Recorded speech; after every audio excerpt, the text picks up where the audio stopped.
So what have we learned so far, right? What's the difference between regular workplace communication and storytelling?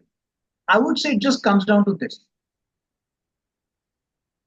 It's about being transactional versus relatable. Now, what is transactional, right? It's transactional. So a communication which is very transactional, typically it is formal. Imagine, look at the way you will introduce yourself in a interview or in an industry event. I'm so and so. I work with so and so. I manage so and so team.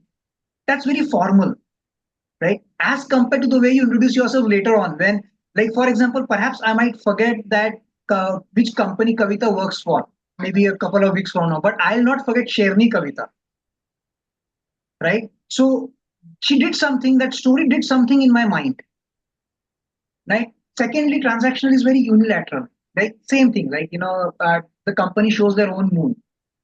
You don't see your own moon. It's unilateral. The company wants it. Company always gives you their perspective. The management, the leadership gives their perspective. But what about the perspective of the people who are actually going to work on that vision and mission in their own respective roles, right? It's very logical, data heavy. Refer to that US assessment survey of 13 times more probable than a non-payway guided aeroplane, right? Logical, data heavy. Yes, it's nothing wrong with that, but it has not touched something within you, right? Now, let's look at what's relatable. What makes it relatable? It's got to be authentic. Ashutosh mentioned this. Authentic is genuine.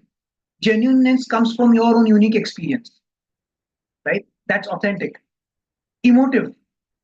It's you look at that example where we talked about Seema, right? It aroused some emotion within you that made it very relatable to you.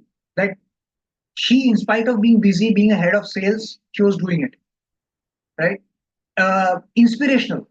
Ultimately, it has to inspire you doing something. If you really want people to fill up that PMS, or if you want people to align to a vision and mission, it should be inspirational to them. We, as human beings, we are driven by things which are inspirational, not mundane. Mundane, we do things because we have to do them.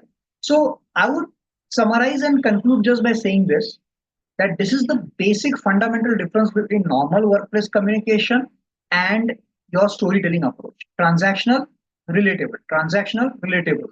And any communication which makes it relatable, I would propose that that's storytelling approach.